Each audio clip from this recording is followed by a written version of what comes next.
Hello everyone, and thank you for joining us for our webinar today. We might just wait one moment more just to allow people to enter into the room, and then we'll get going.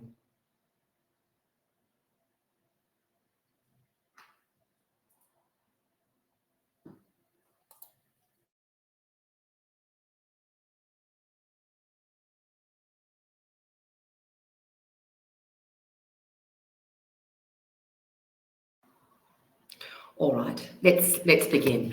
My name is Sarah Gray, and I'm fortunate to look after the HR outsourcing business for Cintra, where we provide clients with a range of HR services, most notably in administration and also with HR employment relations advice.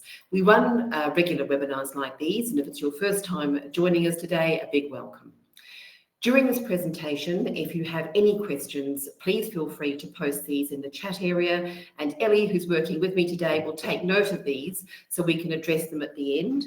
If we run out of time, of course, we will answer these after the fact and forward you both a Q&A sheet and a copy of this presentation as well. So the question is, why are we here today? Wage costs are a major concern for UK businesses currently.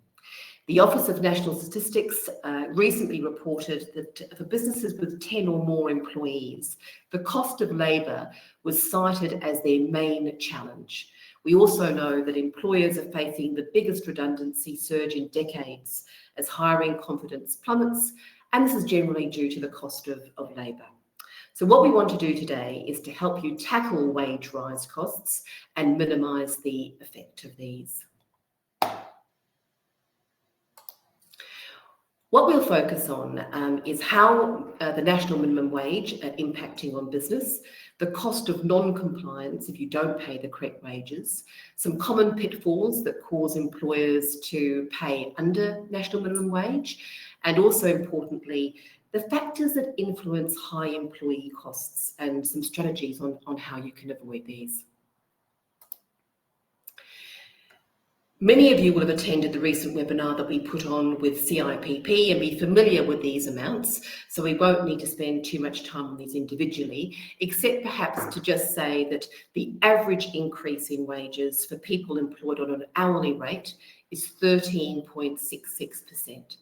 So to put that into some perspective, if your annual wage bill for hourly paid workers is $200K per annum, this means you'll be paying an extra £27,320.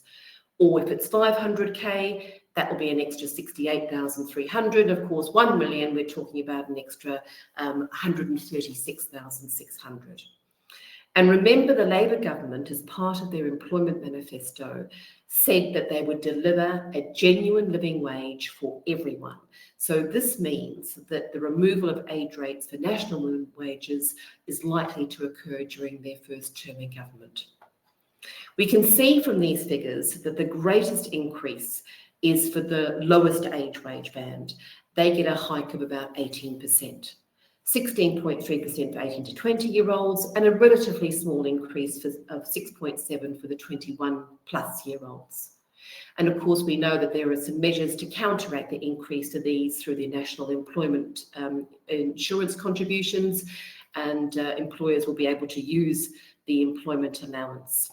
This is effectively a bit of an NI rebate scheme.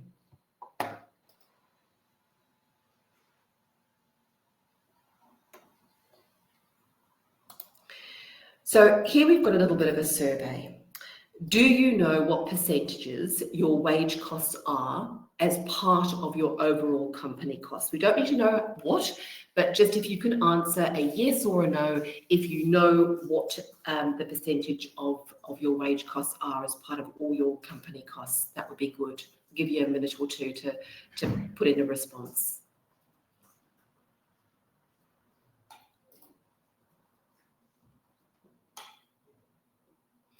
I see some people saying no in their answers, and that's not to be unexpected.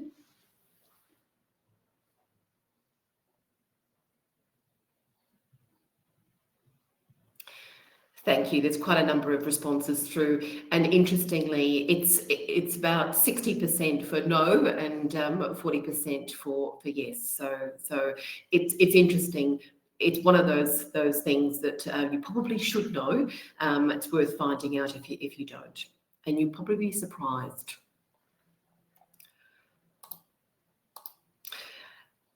So, of course, the sectors being hit more dramatically with national minimum wage increases are those that employ larger numbers of junior hourly wage employees. So think McDonald's. Now, these figures that I've got on here are a general benchmark based on industry sector, and I'm not sure if these tally with your experience. But employee costs, no matter which way we cut it, are a major part of a business's expense. Some industry sectors obviously fare better than others, and a lot will depend on supply and demand and the specialist skills that you need to employ for. Predominantly retail and to a certain extent hospitality don't fare particularly well in relation to the impact, although their percentage of wage costs is a bit lower, and warehousing and logistics are also high level in employers of these age groups as well. But it's not just about wages, is it? I mean, to understand the true cost of having employees, you also need to factor in things like pensions, holiday pay, statutory leave, sick pay, maternity pay, training and onboarding costs, equipment costs where this is appropriate, and of course insurances like employer national insurance contributions and liability insurance. In the UK, employee costs are usually calculated at around 30% on top of the actual wage, although this can be much higher depending on the benefits that you offer. So factors influencing on costs include, as I said, national insurance contributions. They're about 15% of earnings above 5,000. Pension contributions are about 3%. And then you have the training, equipment, recruiting, onboarding, which can easily amount to 10 or 20%, of course. And here's another thing to consider, something that I don't hear spoken about very often, but it is a thing, and it's wage compression. Wage compression is a challenge that often arises unexpectedly. It occurs when long-standing or senior employees find that their wages are no longer significantly higher than those of newer, less experienced hires. This narrowing pay gap or wage compression can lead to dissatisfaction, retention issues, and obviously morale. Without a proportional increase across all levels, senior employees may feel undervalued as their compensation advantage diminishes. So some of the ways that you can address wage compression is through pay structure reviews, skill-based pay increases, so rewarding employees for experience, responsibility, or new qualifications as an example, bonuses and benefits, so offering perks, instead of direct pay increases, so they can be things like extra holidays or flexible working or performance bonuses, and clear communication never goes astray either. So helping employees understand that what you base pay decisions on and what the progression opportunities are. Here's another loaded question for you. Who thinks it's a good idea to eliminate age bands entirely and base pay on productivity and ability rather than age? So yes, if you want one fair minimum wage for all, or no, if you think that age bands serve a purpose.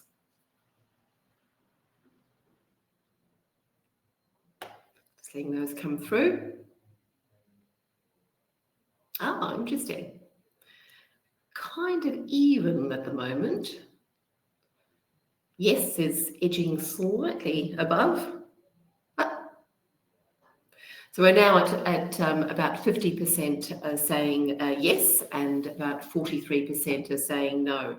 It's interesting, and I might sound a bit controversial here, but I personally believe in a single minimum wage across all age groups. And in my own business, I applied this principle so that I go, the job's worth X amount, and you either performed to the standard and were retained at that wage, or you didn't. What I did do was to employ people on national minimum wage or their age rate for the probation period, and then to move to what was considered to be an adult rate following the successful completion of that probation. So I could gauge effectiveness during that probation period, obviously. And after that, wages were aligned to productivity and value to the business, not age. After all, from my opinion, there's nothing to say that a 19 or 20-year-old can't outperform a 25-year-old. I've seen it happen many times. So one potential advantage of this approach is that you become an employer of choice for young workers, and that gives you access to a stronger talent pool, potentially. So potentially food for thought. Now we're going to look at what happens if you get it wrong. So if you don't meet the requirement of paying at least the national minimum wage, there are consequences. Last year alone, 500 companies were fined, and that's a lot. And this amounted to nearly £16 million in back pay and penalties. And of course, we know that government are more likely to react to complaint and public opinion. And regrettably, this level of non-compliance means the watchdogs are out in force, and it's unlikely that there'll be any softening to the penalties on employers. In fact, considering the value and regularity of these occurrences, there is more likelihood that these penalties will increase. And we've already seen penalties imposed on employers go from 50% to now 200%. I've listed a few of the companies who were penalised last year and some of the values to give you an idea of the scope of the problem. And one thing to remember here too is that for an employer to be investigated for payments that fall short of national minimum wage, employers can lodge a complaint with the HMRC going back 6 years. It's also worth noting that these complaints can be anonymous and do not have to be for the person making the complaint. So any friend, family member, or disgruntled ex-employee or current employee can raise the flag anonymously and have the business investigated. And as per the previous slides examples, you can see how substantial the penalties can be and how damaging this would be on a business financially. But it's more than just financial penalties that are being imposed. Public naming and shaming is perhaps the most damaging. It can result in loss of customers. If you think back on the scandal of P&O a few years ago around their hiring and firing, how many customers turned away from them. It was in droves. A drop in share value, withdrawal of investment funding, if that's important, loss of contracts, particularly if you rely on some government contracts, and of course, bad news lingers, sometimes for years. So fines for not paying national minimum wage are up to £20,000 per worker, and that's up to 200% of underpayment. And there is a minimum of £100 per employee, even if the underpayment is less. So say you have underpaid, or you've been found to have underpaid an employee £20, you would still have a minimum penalty of £100. Employers have the choice to raise these complaints either through HMRC or through an employment tribunal. And if the case is heard by an employment tribunal, they can also, the employment tribunals can issue what's called LMEOs, which is labour market enforcement orders. And these can require the employer to change or impose restrictions on their business practices, mandate training and various compliance programs, and also impel the employer to undertake regular reporting to various enforcement authorities. And if you breach an LMEO, it's a criminal offence, and that can result in imprisonment or an unlimited fine. So all in all, it can be a devastating mistake if you fall short of paying national minimum wage. Here's the thing, most employers don't try to do the wrong thing. They try to do the right thing. They don't wake up in the morning going, how can I do my employees over? Doesn't happen. Many employers facing fines are genuinely caught by surprise. They look at their wages offered and know that they meet the national minimum wage standard, and they think, that's it, I'm done, I'm okay. But it doesn't necessarily mean that. So let's have a look at some of the things that can catch them out. Salary sacrifice. So when an employee joins your workplace pension through auto-enrolment, it's commonly set up as a salary sacrifice arrangement by default. And while this can offer tax benefits, there's a crucial compliance issue to watch out for. The employee's pay after the salary sacrifice deduction must still be at or above the national minimum wage. In other words, you need to check that when you subtract the pension contribution from their salary, that they're still receiving at least that national minimum wage. So let's have a quick example. If an employee earns £20.21 per hour and sacrifices £1 for their pension, their effective rate becomes £11.21. And if the national minimum wage is £12.21, that will push them below the legal minimum wage requirement, even though their base salary was initially above it. This scenario can easily lead to accidental non-compliance with national minimum wage regulations, so it's essential to check these calculations carefully when setting up things like pension arrangements or any salary sacrifice. Deductions are another one. We had a client recently who sought advice from us. They've been subject to a HMRC, National Minimum Wage audit, and this particular business was affiliated with the motor trade. And they allowed their mostly part-time employees to purchase car parts for their personal use through the company, so they would benefit from the trade or wholesale price discounts. Many of their employees purchased items that they had agreed in writing to pay back via their wages through deductions. However, this meant in quite a few cases that their wages dropped below national minimum wage when calculating the hours that they worked. And the HMRC found them in breach and they were fined quite substantially. Unpaid working hours are another one. Many employers consider that working hours start when you actually start working. But consider the following. What if you require employees to go through, say, security checks before they leave for the day? So they stop work at 5 p.m. and then they head to the security checkpoint, so not technically working, where they might need to wait for 15 minutes or so before they actually pass through and leave the premises. If this happens 5 times a week, that's 1 hour, 15 minutes per week that they may technically be underpaid for. So over the course of a year, that can amount to 60 hours. So we're looking at maybe £708. And if you put a 200% penalty on that, that comes to £2,000.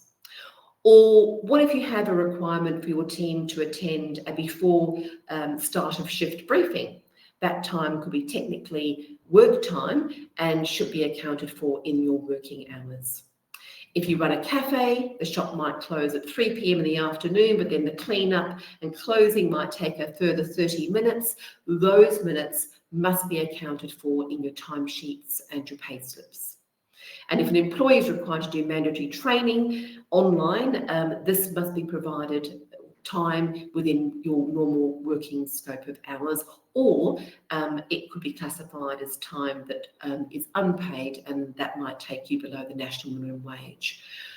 Break times is another one where employers come unstuck occasionally. So if hourly paid workers do not take a break, you should not automatically be deducting break times without verification that the breaks have been taken. And that's quite a common issue. And perhaps less common, but it still occurs, is when people are working on standby or on call. If you require somebody to work like this, the hours requested for standby or on call are working hours, even if they did not have to perform any duties during that time. So make sure your policies and your contracts are very explicit about what constitutes working time, and ensure that you have a reliable time recording mechanism. So now that we know what some of the pitfalls are, how do we avoid them? Ensure that your contracts are fit for purpose and clearly articulate, as I said, working times and what is paid and unpaid. And it goes without saying that these must also be aligned to working time regulations. And as you're probably aware, working time regulations provide for a maximum of 48 hours per week, calculated over a 17-week period, and you've got an option to opt out of this. And remember, there are also different rules for under 18s. They have a different maximum number of hours per day, 8, and 40 hours per week. I would suggest that you undertake regular audits to make sure that hourly paid employees are taking appropriate breaks and that working hours are reflected accurately in your pay slips. So check that you're paying for all the work time. That is time travelling between work locations, as an example, not to work and from work, but if they're required to change locations for work.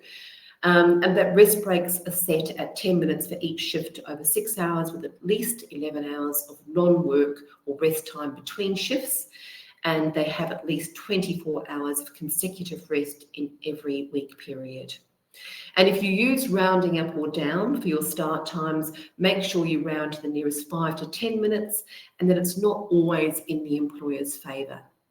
And that you have a mechanism to deal with time disputes if this is a factor in your workplace or a potential factor in your workplace.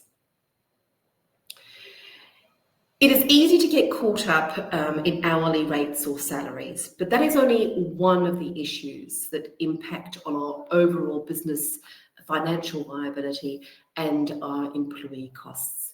Attrition, absence, low productivity, poor performance, and tribunal penalties are all contributing substantially to overall employee costs, and we'll go through some of those now.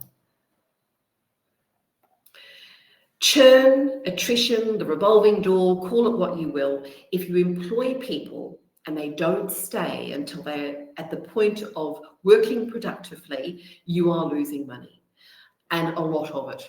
The recruitment process alone, you think about running ads, you assess the applicants, you hold interviews, you onboard them, and all the bits that come with that, including fees for DBS checks or references, driving license checks, all those sorts of things, and training, of course, for new starters.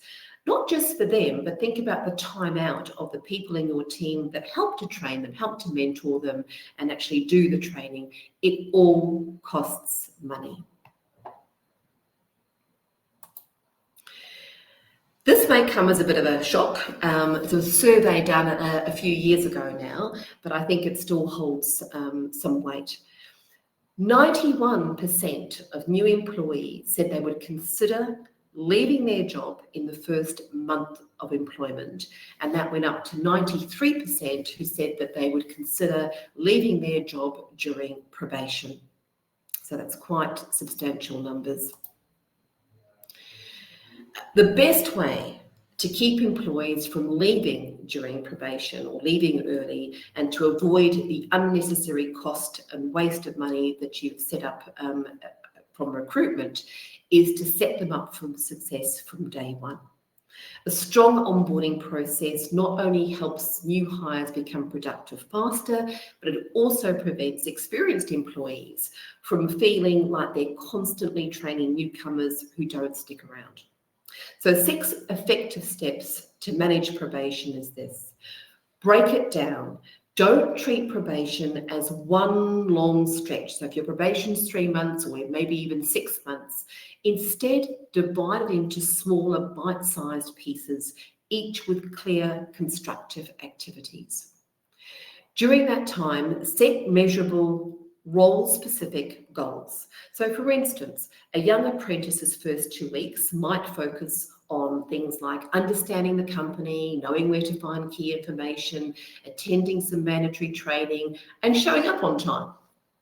However, a seasoned sales executive in the same business might need to demonstrate that they've developed a talk track for a key product, identify key client contacts, complete some mandatory training, and participate in a number of client calls, say 2 client calls. So quite different measurable goals that you need to set for those first few weeks.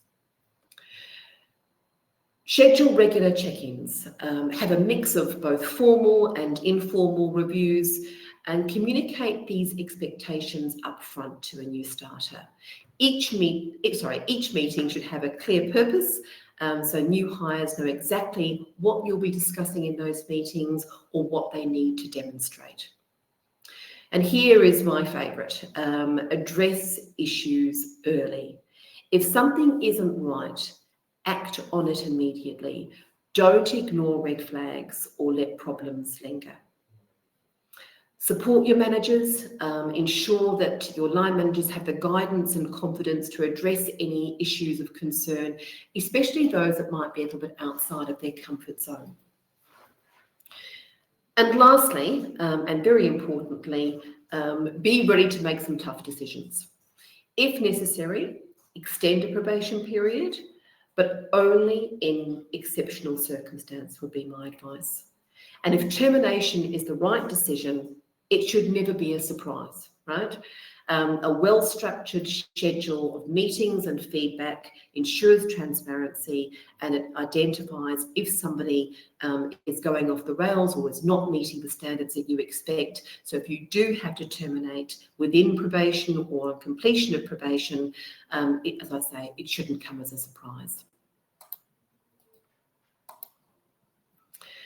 Whenever I talk to clients, one of the key themes that raises its head is frustration over absence, and particularly absence related to mental health issues, which seems to be becoming increasingly more prevalent. The table I've got here on the slide shows absence only due to work-related stress. And what is truly concerning here is the percentage of people in the UK who have been absent and cite the reason as work stress. This is from 2024. And you can see 2023 figures there as well. But in 2024, 33% of 18 to 24-year-olds had an absence that they put down to work stress. That's a third, 1 in 3 employees in that age group. And unlike those in the older age group, the 45 plus, this is a trend that appears to be on the increase. Well, we were blaming it all on COVID a few years ago, but we're past COVID now, and these are post-COVID stats, obviously. It's too big a topic to completely unpick here, but this level of occurrence is bound to attract more government interest, especially considering the flow-on effect that it's having on the NHS.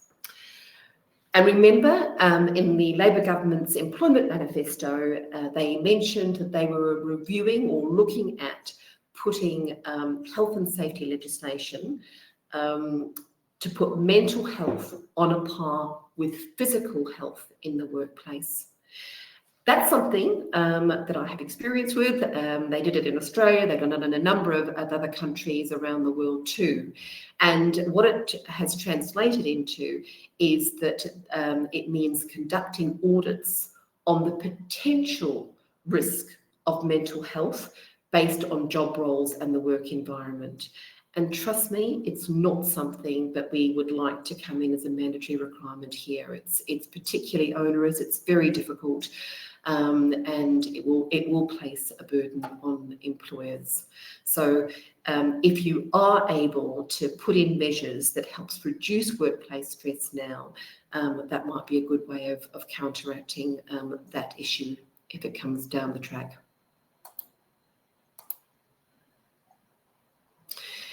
We know absence is increasing, but how does it impact on your bottom line? This slide identifies the types of costs that are impacted in a business when you have absence. We have direct, indirect, management costs, and health and welfare costs too. It all adds up to the cost of having employees.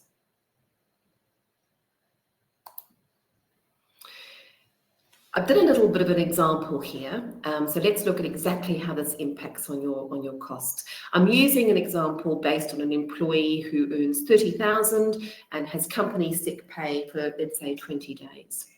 When you factor in their salary and then all the other potential associated costs of employing a temp or agency staff, the lost productivity, and some fairly conservative administration fees, you're looking at close to £5,000 for a 10-day absence. And that's quite extraordinary.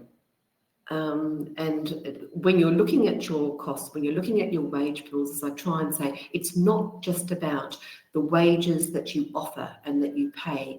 It's all these other components which have a very big impact on your overall employee costs. So this is one way that you can help to minimise those costs, is to manage your absences.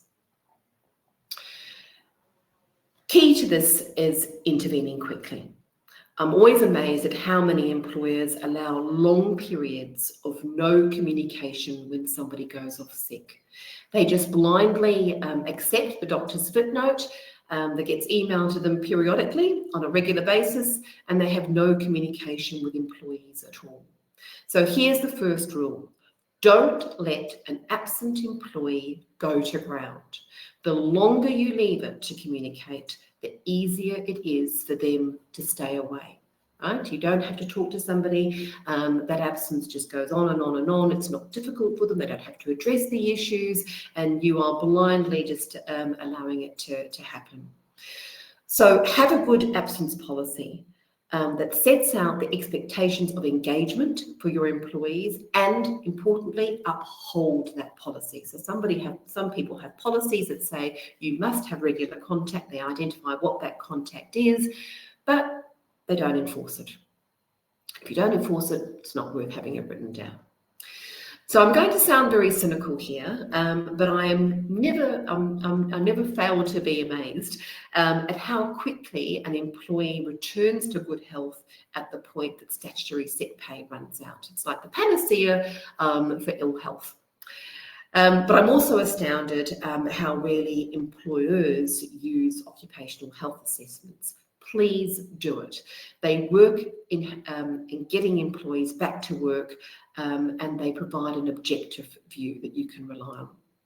And that ultimately is what we're trying to achieve. We want to get employees back to work to resume their duties as quickly and as safely as we possibly can.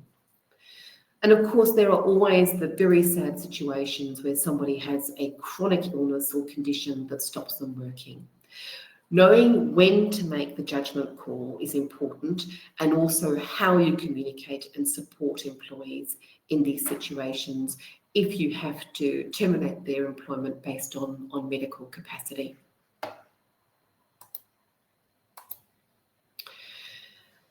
So we've spoken about retention, about absence, and now the next item that really saps our finances is poor performance.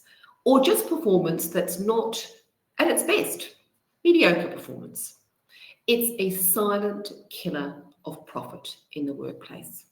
And it's easy to ignore and not take issue with it if it's not too bad or bad enough to warrant a disciplinary. It's a bit like in a relationship, you sort of, or marriage, you stay in it, it's not really that bad enough, but it's not great either. And so you just put up with it, and years and years and years go on, and suddenly you look back and go, why did I do that? It's a bit the same with employees. So don't settle for performance that is not really meeting your standards. So much like the guidance I gave you for probations, the key to ensuring that you have your team working to optimum performance levels is to intervene early. It's hard to have a discussion with someone or address performance or productivity when they've kept that same momentum and that same level of performance going for some time, so 6 months or longer, and then you suddenly want to address it. Well, that's the norm for them then. Why has it suddenly become an issue? So here's some guidance. Have structured conversations. Make sure you know the performance standards that you want or that you need. Be clear about those. Articulate them to the employee and explain how you're going to measure and how you're going to assess them against those standards. Obtain feedback and comments from employees so that you ensure that you can help them address any issues that they cite as being the probable cause. Set measurable goals, and the key word there is measurable. It's clearly important. You need to be fair and reasonable in your expectations, of course, and how this would look if it went to a tribunal. So you can't say to a salesperson, we want you to sell 100 gadgets when really nobody else in the business sells more than 50. right? Why have you set that? Why have you set that as a goal? So, could the employee file for constructive dismissal if you set goals that are too high or unachievable? Possibly yes. So make sure that those goals are achievable, reasonable and fair, and that they're consistently applied across all of the employees with the same type of job. Providing real-time feedback. In the moment feedback or comments that give praise and encouragement go a long way to helping general performance. Equally, nip a bad habit or bad attitude in the bud as soon as you see it. Don't let it linger. So don't necessarily wait for one-to-ones or formal reviews. In time, in the moment, feedback is really critical. Document properly. So I have an old mantra that if it's not in writing, it didn't happen and doesn't exist. Presume that every situation may end up in a tribunal, and look at what evidence you have and how you would defend your decisions and actions. That's really important. Write it down, and where possible, get a signature or agreement of the meeting notes, the outcomes that you've had and what you've agreed to from your employee as well. You may need it. And finally, accelerate your timelines when needed. So if you set a time frame of 3 months, but you can see that within the first month things are way off the rails, it doesn't mean that you have to endure 3 months of poor performance because you said that the probation was for a 3-month period. If incremental improvements are not being made, or if you set a PIP for 3 months and incremental improvements are not being made against what you've agreed to, and the plan's not being upheld, bring matters to a head. And again, lastly, know that inaction is very costly. So if you don't act at all, it's adding lots of money to your employee costs. I'll give you some examples now of what that looks like. So this is a glimpse of a rough estimate of the cost of poor performance. An employee with an average wage of 30,000 who we've identified as working about 60% to capacity. So what you want is 100%, and this person's working generally around 60%. And I've made a few assumptions here. That their line manager's on a salary of 45k, and the number of team members that are impacted are of 5, but pretty standard circumstances, right? This situation lasts for 6 months, which I have to tell you from experience is quite typical before somebody goes, we need to take some action. Now, when I factor all these in, and we've got a little calculator that we use to come up with these figures, that's an astounding amount of money that poor performance can be worth. 33,000, that's potentially more than their annual salary. Now, as I say, there's a few things that I've put in there that might not be relevant. So an estimated value of lost opportunities, depending on what type of role they've got, and the fact that they're working to only 60% means that you can't take the same number of potential clients on, those sorts of things. So that might differ depending on your circumstances. But if you want to know what your particular circumstance is, I'd be happy to run through these with you at another point. You can certainly give us a call and we can have a look at these for you and just give you an idea. So the question is, can you afford to turn a blind eye to it? And the answer to that's probably no, right? You need to be hell-bent on managing performance, not just poor performers, but keeping your engaged employees performing optimally and using performance appraisals to recognise their contribution. Tell them what you appreciate about their conduct.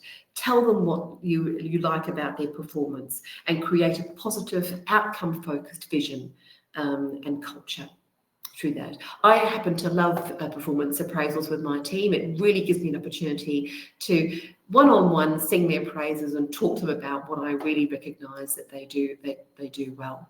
And it's a huge bonus, I guess, to their morale to have that information. And lastly, one of the key contributors to employee costs is facing an employment tribunal. We all know that these are not only financially crippling, but they can be absolutely soul-destroying for anyone needing to defend themselves. One of the more common complaints these days is around sexual harassment. It's been everywhere in the news. We've got celebrities dropping like flies as they face a torrent of claims. And as you know, where there's one, there's bound to be more that follow. We've been undertaking a number of sexual harassment audits for clients, and some clients have been quite surprised at the findings. But as they're saying to us, it's better that we find out now and do something proactively than wait until there is a complaint and have to deal with the consequences of not taking preventative action. One of the most surprising outcomes from surveys is how low the rate of formal complaint has been, even though there is awareness and acknowledgement of the behaviour. Overall, reporting only occurs in around 2% of cases that have been identified through those audits. So you can't rely on whether you've had a formal complaint or not to know whether really, hand on heart, there are any incidents of sexual harassment occurring in your workplace.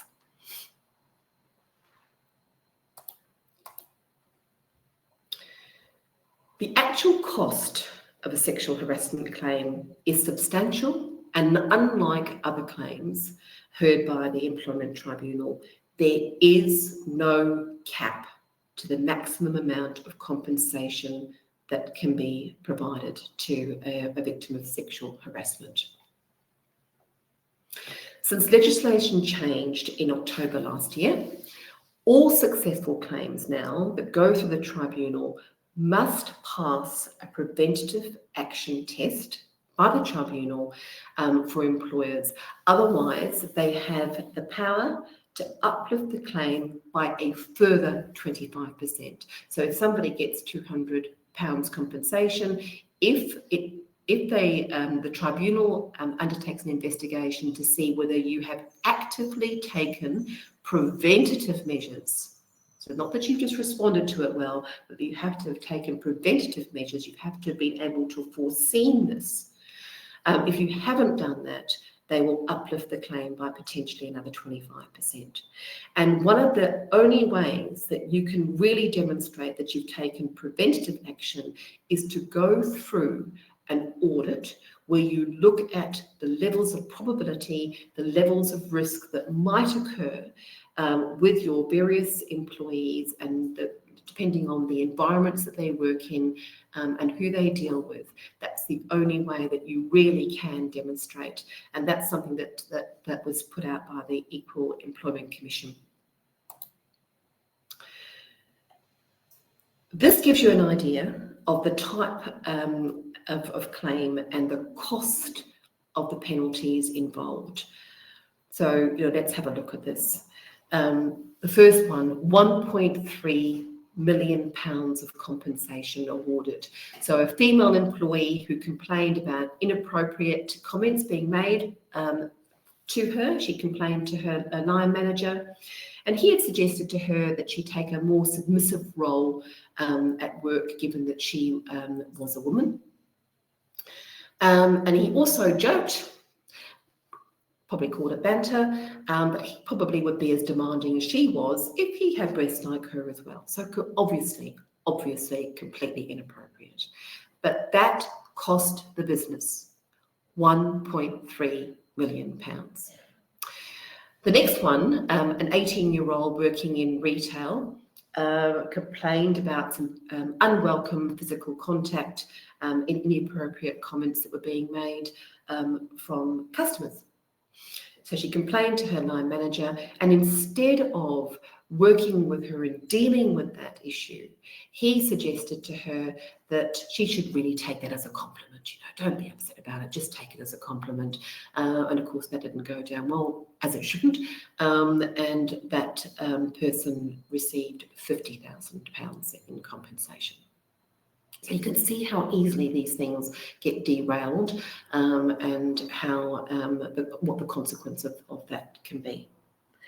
The final one, £357,000, was awarded to a female trainee project supervisor who claimed harassment about her mentor at work. So harassment came in the form of unwanted texts and emails from him.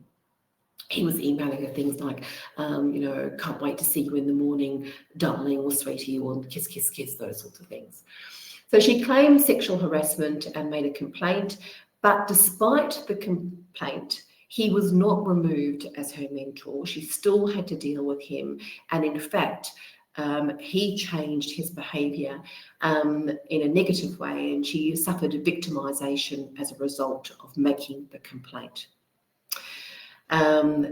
She resigned because of that, and then was able to file for constructive unfair dismissal and sexual harassment. And the compensation payment included, as part of that $357,000, $40,000 for injury to feelings, and a further £30,000 for psychiatric injury.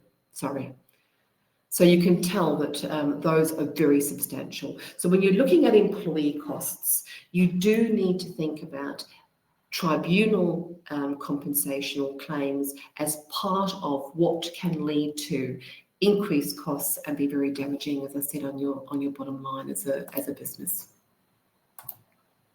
Oh, sorry, I've gone back by mistake. So let's have a look. So as frightening as all those examples might be, there are things that you can do to help minimise the risk. Not just the financial burden, but very importantly, to protect your reputation and the morale in your workplace. Strong and clear anti-harassment, anti-sexual harassment policies are key. Ask yourself, do you have them? Do they work? Do they provide the right level of advice about what to do if you do become a victim of those things? And setting behavioural standards, not just written down, but demonstrated by actions, and have good support from your leadership team. It's not a case of do as I say, but it really is a case of do what I do. So not just writing it down, but it's the behaviours that you exhibit, and everybody exhibits in the workplace. Training managers to deal with these issues is really a key. Sometimes this goes way out of their comfort zone, but you need to be able to give them the confidence to deal with these issues, or if they can't, who they go to for support. Don't turn a blind eye. So if anybody raises any issues, or if they witness anything, not to just not come forward. They need to take some action. They need to knock it on the head and do something about it. And as I said, have an easy process for people to follow. So if they want to call out poor behaviour, who do they go to? How do they call that behaviour out? How do you keep that topic of conversation alive in the workplace so that it doesn't just get forgotten about? Don't be afraid to address it. It is far better to know what a problem is and be able to solve that problem rather than just put your head in the sand. And final bit of advice, don't leave things to chance. Don't presume that there are not issues that are occurring in the workplace. If you can, get an audit done. Either do one yourself, or you certainly can speak to us, and we can provide one along with some action plans of what actions you need to take, or if there have been anything that's been raised, what you can do about it. And I've got a final survey here, please, if you don't mind. Out of all the issues that we've identified today, what do you consider the most important elements for you in minimising your employee costs? So you can select one or all of those, as many as apply, please. Let's see what comes back from this.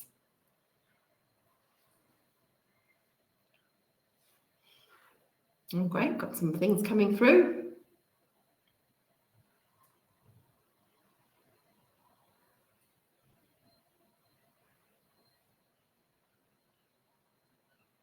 Still coming in.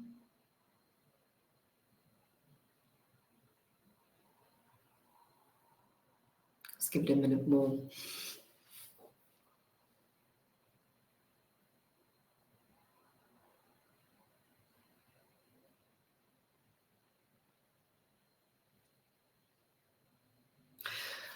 So at the moment, there's a clear front runner, and that is option A, ensuring that your record keeping and HR documents are up to date and fit for purpose. So that's a key one.